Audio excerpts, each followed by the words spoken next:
John, how are we? Yeah, good, thanks, Ben. How are you? I'm really good. So John is the bassist of the Melbourne melodic death metal band Bellacore. They'll be releasing their fourth album, Vessels, on the 24th of June and touring the nation in July and August, playing at the Corner Hotel on July 23rd. Now, John, tell us a little bit about this new album. How does it sound compared to the other ones? Ben, look, it's something, we've had 3 albums prior. Third album, Breath and Bone, we sort of went with a solid sort of sounding melodic death metal album. This time around, we sort of wanted to try, I guess, a few different things. You probably can, when you've heard a couple of the new songs, there's some quieter parts and so on. So look, there's still that sort of Bellacore sound, but we also threw a few other things in the mix as well. So we're pretty happy with that sounding at the moment. Excellent. Now, tell us a little bit about the writing process. I always like to hear from musicians about, to the extent they're involved in the writing of the new album, and generally how it goes, because I think everyone sort of has a bit of a different process. Yeah. So basically, probably the two main guys that do most of the writing are George, our vocalist, and Steve, who's our keyboardist. So. Those guys, they bring a lot of the riffs and sort of the ideas, I suppose, to the other band members, and then we all sort of get together and we piece the songs together. So I suppose with my role as the bassist, I might put in some different sort of sounding bass lines to some of the riffs those guys come with. And yeah, we just sort of put it all together, and we see how it all flows. And if we're not sort of happy with the way things are sounding, we might put the riff aside, see how it might fit in another song. So there's a lot of back and forth with certain riffs and so on until we can sort of get a structure that we're happy with. Now, this comes from my complete lack of knowledge about writing music, and specifically about writing bass. I think a lot of people kind of don't really understand how it works. They just know that it does work. Yeah. When George would come to you, or the keyboardist come to you and they say, "We've got this riff, we want you to contribute some sort of bass part to it." How do you go about writing that so you're not just playing exactly the same thing? Yeah. Look, probably. I don't know. I sort of had a bit of an ear for music, ever since I was young, and we sort of play. I'll have a thought in my head. George will come with a guitar riff, and I'll go, okay, I could, chuck a sort of a standard 3-chord bass line or 4-note bass line, whatever it might be. But then, all right, well, why don't we try this sort of note structure? Throw in a few different sort of notes on a scale and whatnot, and then sometimes with our music you hear a recurring sort of riff that plays through, and we might change up the tempo or even the bass line structure. And look, it sometimes comes down to a bit of trial and error. Oh yeah, that one sounds quite good with that note. Not quite good there. Let's try it. Oh yeah, that one sounds a lot better. So it is sort of pretty much all our music's done by ear. None of us really know much about music theory, so. I guess if it sounds good, we sort of go with it. Really cool. Now, it's my understanding this is going to be your first concept album. Tell us a little bit about that. Well, I guess it is our first concept album. We do borrow a lot from sort of a previous album of like fairy tales and so on, and we always have a sort of a dark, struggle between life and death and the universe, our place in the universe, and so on. So this album looks, I suppose, from a mode of energy. The first song we released, an Ember's Arc, starts off. That's one of the more or less the start of the album, start of the story.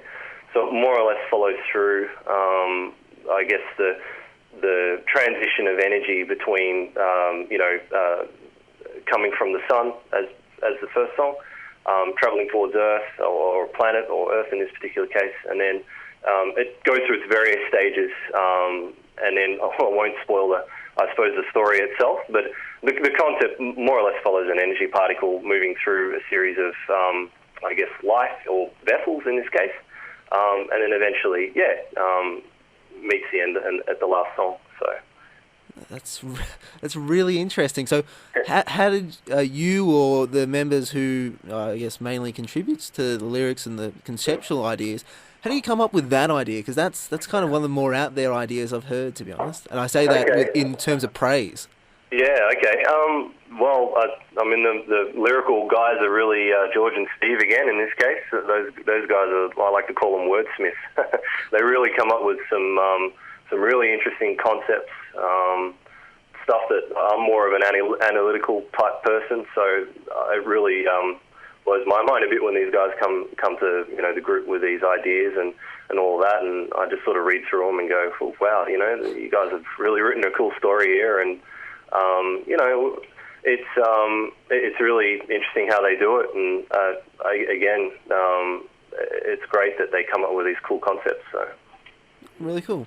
Now the artwork, for anyone out there who've seen it, I don't know if this is maybe just me, but it kind of feels like an 80s kind of thrash album in a weird sort of way, because it has, I don't know if that's members of the band or other people on the cover with their instruments, and that's something I can't remember the last time I've seen that from a new release.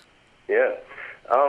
Well, this particular image with the album cover, I think one of the band members, we routinely sort of troll through things like DeviantArt or various artist sites and so on, and I think this particular image really struck out with the member that found it. I can't recall exactly who it was, but I can tell you it's definitely not us in the picture, but it's something that I guess whoever's looking at it might, are they people? Are they creatures? What are they actually doing? It's something that's, I guess, we always sort of leave it up to the person looking at it to come up with their own thoughts on what they're actually looking at. So. Yeah. Now, unfortunately, last year, I believe it was, you parted ways with your former drummer, and earlier this year you announced that you had recruited a new drummer. How's that all going along? It's going really well. We actually know Elliot, our new drummer. We've known him for years and years. He, funnily enough, I'm pretty sure he was at our first ever show we played in Melbourne, or ever really, as a band. He came along, I think it might have even been one of the first gigs he got into once he was over age. And so it just happened to be us, and I think he kind of really got into the music. I don't think he was playing drums back then, but he's always been a fan of our music, and he's been to pretty much every gig I can think of in Melbourne. So we did know Elliot for quite a while, and he picked up the drums. He's played in various other bands. So he plays in Akira, Seaford Monster, and also Future Corps. So he's a pretty busy man, but we sort of asked for his assistance in a few tours, to help us out with drumming duties. And, unfortunately, we parted ways with Jimmy, and I guess Elliot was the best fit at the time. And he's a great contributor to the band at the moment, and we look forward to doing more shows and albums with him. So. Really, really cool. Now, as I mentioned, in July and August you'll be going around Australia. Any plans for any wider touring after that? We've got probably one thing in the works, but nothing locked away at the moment. That won't be probably till later in the year, or perhaps early next year. We are looking at our options, for overseas as well. Too early to sort of say any givens at this stage. Sure. Now, it was announced earlier this year also that you'd sign with Napalm Records. How did that come about? That's really exciting. It really stems when we were in Summer Breeze in Germany, August last year. We'd had a few emails back and forth with Napalm sort of prior to that, showing a bit of interest and saying, look, maybe we could come up with a bit of a deal and so on. And we sort of, we like being independent and so on. And in the end, we met up with Seb, who's one of the artist relations there. He actually met up with us at Summer Breeze. We had a bit of a long chat and sort of, sort of said, where we sort of sit and what we're thinking, and so on. And look, in the end, after sort of a while, I guess we worked out an arrangement that we were both happy with, and sure enough, we announced earlier this year that we're signing with them, and it's been great so far. All the promo and all the preparation leading up to the album launch has been great. So we've really been sort of happy with how Napalm's been going. Awesome. Now I feel that Be'lakor is kind of notable in a way for being really able to integrate keyboards into death metal really smoothly and give it a greater depth that I don't think a lot of bands have done or even capable of doing. Were they there from the beginning of the band? More or less, yeah. Our keyboardist has pretty much picked up the keyboards as we sort of formed the band, really.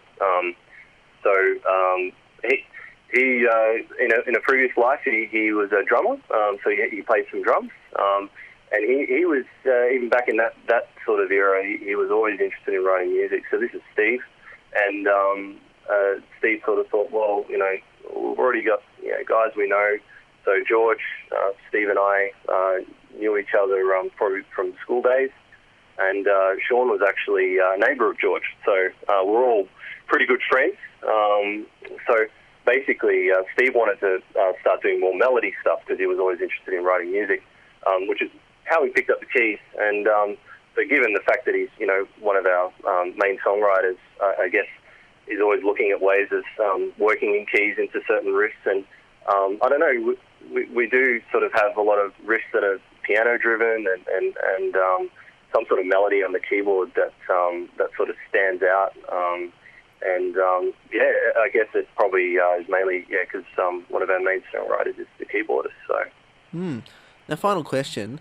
I just want to get perspective on what your major influences, metal or non-metal, and how you got into metal in the first place. I think that's always fascinating to hear.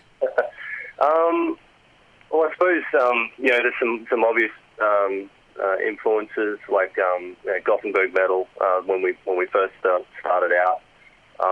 Originally, when we did start, George was definitely into metal when we first met up with him. So Steve and I were more into punk rock as you do in your high school days, so we George was sort of showing us. I think it was Clayman from In Flames era, the Clayman era from In Flames, and listening to the album, and as you do when you first hear sort of the harsh vocals, gee, that's interesting. And then as you listen to more and more, you sort of that's just part of the music. You understand where it is, and then we started hearing the melodies, and you think, wow, this is fantastic. Always really loved melodic style music. Even listening to punk rock, always loved sort of like no effect, very melodic type stuff. Transitioning to melodic death metal, we thought, metal gives us, I guess, more room to play around with the genre. We're not sort of pigeonholed into a certain drum style or a certain tempo. So it really gives us a bit more creative space to write some interesting music. So I suppose that's kind of how we originally got into starting off metal ourselves. I think Sean was listening to Metallica and all of that. So that's probably how he started getting into the genre and so on. But originally never did. But that's sort of how we did it, and it stemmed on from there. So. That's really cool. Be'lakor is going to be releasing their fourth album, Vessels, on the 24th of June, and touring the nation in July and August, playing at the Corner Hotel on July 23rd. John, thank you so much for joining me. No worries at all. No worries at all, Ben. Thanks very much for your time.